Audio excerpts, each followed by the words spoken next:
Good morning mga kabarangay. Ngayon po, check naman natin yung ating head unit dahil mayroong problema. Ito po kasing ating head unit, syempre 11 years na rin, nagka-problema na siguro. Hindi na po siya now on off. So pag in-off natin, yan, wala po.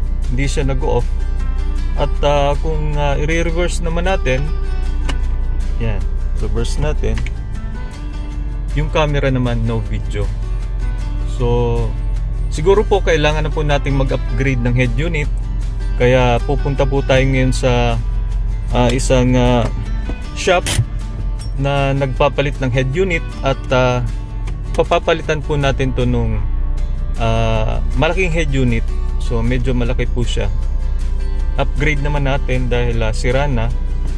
At syempre para mabago naman. Bago po pala tayo pupunta dun sa shop na magpapalit ng ating head unit, nakita ko po sila sa Facebook at trinay ko dahil nandito naman sila sa area namin at madali lang naman puntahan. So after kong pumili ng package na i-upgrade sa aming sasakyan, nag-down payment ako ng 1,000. Mura lang naman, 1,000 pesos. At yung parts inantay pa dahil nung pumunta ko hindi available yung ipapalit na pyesa, ipapalit na head unit. So nag-message na lang sila. At ngayon nga available na, pupunta na tayo ng shop. So antayin na lang po natin dun sa shop. Ngayon po mga kabarangay, papunta na po tayo sa shop na ating paggagawa ng ating head unit.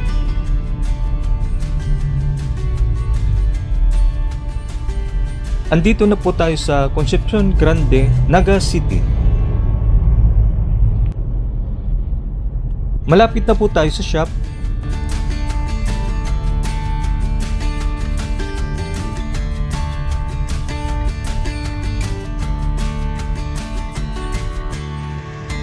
Pinasok ko na po ang sasakyan.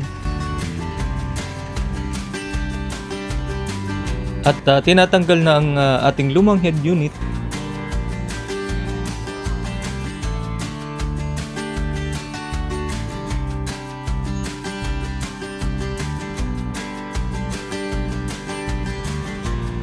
Naikabit na po ang front camera, mamaya wiring na lang.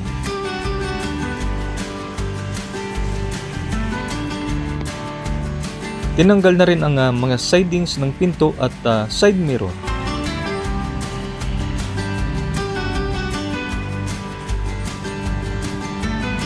Maglalagay na rin po ng camera dito sa likod. Naibalik na po ang left side mirror at nailagay na ang camera.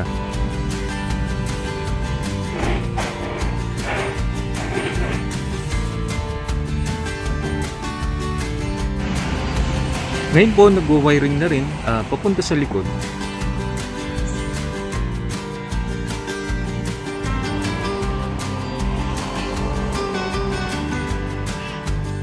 Binabalik na rin po ang right side mirror at binubutasan pala ang side mirror para mailagay yung camera.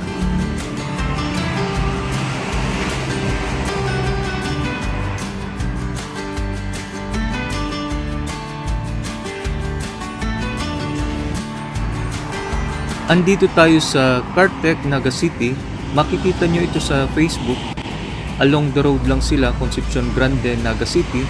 Mayroon din silang mga branch sa Albay at Daet. Sunday po tayo nagpasked kaya walang traffic ngayon.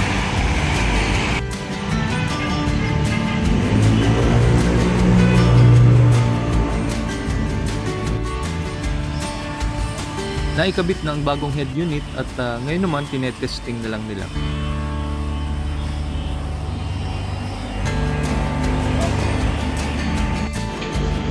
Ito na po, binabalik na ang mga tinanggal na mga sidings.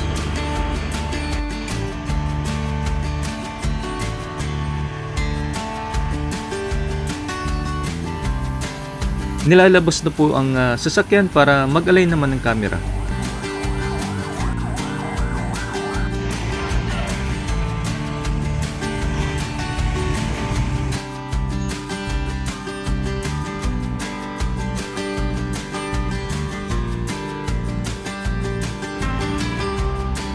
inaalay na po ang camera at pagkatapos po nito, tuturuan tayo kung paano gamit ng ating bagong head unit.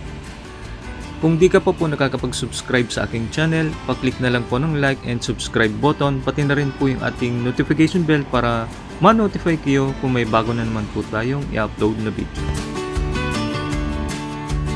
Ito na po mga kabarangay yung ating head unit na bagong kabit. Mas malaki siya at bago rin ito.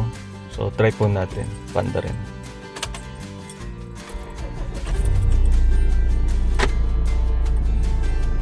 Yan po, automatic mag-on siya.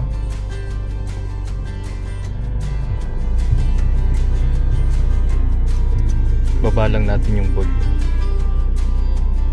Yan po. So mas malaki itong ating head unit. At 360 na rin po ito. Ayan. Kaso kotse yung ating nakuha, hindi SUV. Pero okay lang dahil ano lang naman yan, parang guide. So ito po yung unahan, likod, 360. Pwede mo siyang galawin. Yan. Kita mo lahat ng nakapaligid. Yan. So na-upgrade po natin yung ating head unit at 360 na rin po siya. Ayan, side. So hindi pa natin to kabisado at ano lang natin, pag-aaralan. So pag liliko ka, pag mag-signal light ka sa left side, lalabas po ito, nakailaw rin ito. So napakaganda rin po. Pag right side naman yung signal, ito naman po, lalabas siya. So napakaganda po ng ating head unit. Hindi pa natin to kabisado, pero pag-aralan natin. Yan. Ito po yung kanyang laman. Napakarami na rin. So maglalagay po tayo ng SIM card para sa ating SIM slot. So may kasama po ito. Ito yung kanyang lalagyan ng SIM card para mayroong signal ng ating unit. Pero pwede naman Wi-Fi. So may libre nga pala itong isang camera. Ayan, libre lang naman to. Linagyan natin yan ng 32 gig na memory card. So makikita naman po natin dito yan. Ito. Yan po yung camera. Yan po yung monitor ng camera. So automatic po nagre-record siya. Ayan. Pag puno na, magdi-delete na lang siya, auto-delete. Ito naman po ang 2TB na USB flash drive na gagamitin natin para sa ating 360 cam para ma-save din ng 360 video. Ilalagay ko lang po sa description box yung link ng mga item na ginamit ko para kung gusto nyo pong tingnan o bumili, click nyo na lang po ang link. Yan. Ilalagay lang natin to dito. May slot siya. Diyan. Ilalagay lang natin yan dito. Yan. Para yung ating 360 cam, mayroong memory card. Yan, meron na tayo. So yan po mga kabarangay, yung upgrade na nakuha natin para sa ating sasakyan. So kumuha naman po tayo nito dahil talagang sira na yung head unit ng aming sasakyan. Kaya nagpalit ako.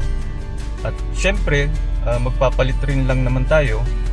Nilagyan na natin ng 360 dahil naka-promo at nakatipid tayo ng konti. Pero hindi ito yung pinakamahal dahil okay na to yung nasa parang middle package yung kinuha natin. Head unit plus 360 camera, tapos free isang camera pa. So okay na okay po yung ating nakuha.